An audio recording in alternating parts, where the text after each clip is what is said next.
Hi കൂട്ടുകാരെ, എല്ലാവർക്കും സുഖമല്ലേ? ഇന്ന് ഉണ്ണിത്തണ്ടും പച്ചരിയും കൂടെ വറ്റലുണ്ടാക്കുകയാണ് കേട്ടോ. ഉണ്ണിത്തണ്ട് ഏറ്റവും നല്ലതാണ്, എല്ലാവർക്കും അറിയുന്ന കാര്യമാണ്. അപ്പോൾ ഇതാ പച്ചരി അരച്ചിട്ടോ, വെള്ളത്തിലിട്ട് പച്ചരി അരച്ചിട്ട് അതിലേക്ക് മഞ്ഞൾപ്പൊടി, മുളക് പൊടി, ഉപ്പ് ഇട്ടു.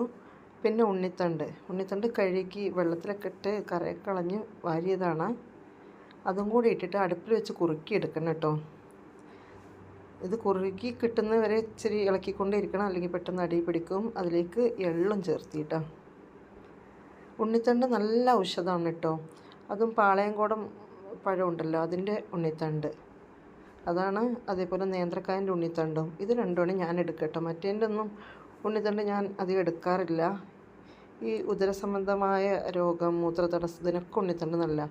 അപ്പോൾ ഒരു വാഴ വെട്ടിക്കഴിഞ്ഞാൽ 2 പ്രാവശ്യം മൊത്തം എടുത്തിട്ട് 2 പ്രാവശ്യം 2 വിധത്തിൽ തോരൻ വയ്ക്കും. പിന്നെ ബാക്കി ഞാൻ ഇതേപോലെ വറ്റലുണ്ടാക്കും. ചില സമയത്ത് പീച്ചിട്ട് ഈ മുറുക്ക് പോലെ അങ്ങനെ ആക്കും. ചിലപ്പോൾ പിച്ചി ഇടും. ഇതാ പ്രാവശ്യം പിച്ചിയാണ് ഇടുന്നത് കേട്ടോ. എന്നാലും കളയാൻ തോന്നില്ല, നല്ലതാണല്ലോ.